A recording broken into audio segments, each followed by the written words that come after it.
Hello guys, in this video I'm going to show you how to set the sync media download policy on the MapMarker application. But first of all, I just want to mention, please don't forget to subscribe to our channel, because at 100,000 subscribers we are going to show you our YouTube revenue statistics and growth strategy, how to make money online. So let's jump into it. First of all, open the application on your device.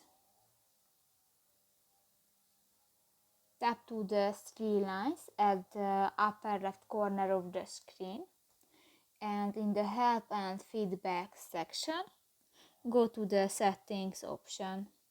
Scroll down, and in the cloud sync section, tap to the third option, the sync media download policy.